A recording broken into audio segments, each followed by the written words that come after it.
হাদিসে প্রিয় নবী হযরত মুহাম্মদ সাল্লাল্লাহু আলাইহি ওয়াসাল্লাম দুটি পাপের শাস্তির কথা জানিয়েছেন। তিনি বলেছেন, আমার কোনো উম্মত যদি এই পাপ দুটি করে তাহলে তাদের জন্য ভয়াবহ আযাব অপেক্ষা করছে। আমি কখনোই তাদের উম্মত বলে পরিচয় দেব না। জাহান্নাম সেই জায়গা যার কথা আমরা কল্পনাও করতে পারি না, আমাদের কল্পনার থেকেও অধিক ভয়াবহ। তাই আগে আপনাদের জানিয়ে দিব এই পাপ দুটি করলে কি শাস্তি আপনাদের দেওয়া হবে। 2 নম্বর পাপের শাস্তি সম্পর্কে জানলে আপনাদের রূহ কেঁপে উঠবে। যে ব্যক্তি রাসূলুল্লাহ সাল্লাল্লাহু আলাইহি ওয়াসাল্লামের হাদিস শেয়ার করলো তার জন্য রাসূলের শাফায়াত ওয়াজিব হয়ে যাবে। তাই অবশ্যই ভিডিওটি শেয়ার করে দিবেন যেন অন্য কেউ এই পাপ দুটি করা থেকে বিরত থাকে। চলুন বেশি কথা না বলে শুরু করে আজকের ভিডিও। 1 নম্বরের পাপটি হলো কারো সম্পর্কে মিথ্যা অপবাদ দেওয়া। আপনি একজন মানুষের সম্পর্কে মিথ্যা অপবাদ দিলেন। যতক্ষণ ওই ব্যক্তি আপনাকে ক্ষমা না করবে ততক্ষণে আপনি কাবা শরীফে গিয়ে কান্নাকাটি করে তওবা করলেও আপনি ক্ষমা পাবেন না। হাসরের মাঠের সকল হিসাবের পরে দেখবেন আপনার সামনে সেই ব্যক্তিরা দাঁড়িয়ে আছে যাদের বিরুদ্ধে আপনি মিথ্যা অপবাদ দিয়েছিলেন।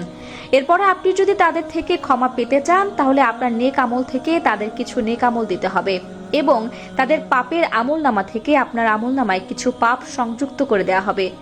প্রিয় দর্শক, অবশ্যই না জেনে বুঝে কারণ আমি মিথ্যা অপবাদ দিবেন না।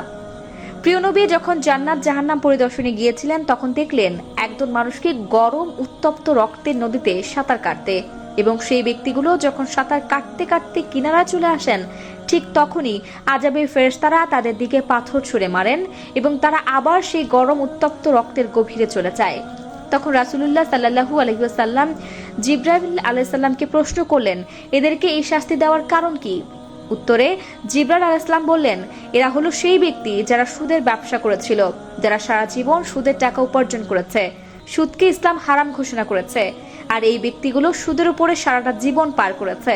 তাই কিয়ামতের আগ পর্যন্ত তাদের এই শাস্তি দেওয়া হবে। প্রিয় দর্শক, তাহলে আপনারা বুঝতে পারছেন আমি কোন পাপের কথা বোঝাতে চেয়েছি। 2 নম্বরে যে পাপের কথা বলা হয়েছে সেটি হলো সুদ খাওয়া। যে ব্যক্তি হারাম পথে উপার্জন করে অথবা সুদের টাকায় নিজের শরীর গঠন করে এবং দুনিয়ায় বিলাসীদের মতো জীবন পার করে তাদের জন্য জাহান্নাম ওয়াজিব হয়ে যাবে। কারণ সুদখোর কখনোই জান্নাতে প্রবেশ করতে পারবে না। দুনিয়াটা মাত্র 2 দিনের। আমাদের চিরস্থায়ী বাসস্থান হবে পরকালে, হয়তো জাহান্নাম নয়তো জান্নাত। অবশ্যই দৃঢ়ভাবে আল্লাহর কাছে আত্মসমর্পণ করে নামাজ আদায় করার চেষ্টা করবেন, কারণ আপনাকে এই দুনিয়ায় মানুষ সাহায্য করলেও পরকালে আপনি একা হয়ে যাবেন। আপনাকে সাহায্য করার মতো কোনো মানুষ থাকবে না, কারণ ওই দিনটা এতটাই ভয়ঙ্কর হবে যে সকলেই ইয়া নাফসি বলে চিল্লাচিল্লি করবে।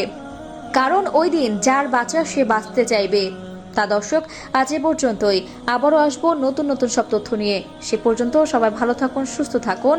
এতক্ষণ 24 ঘন্টা নিউজের সাথে থাকার জন্য আপনাকে ধন্যবাদ।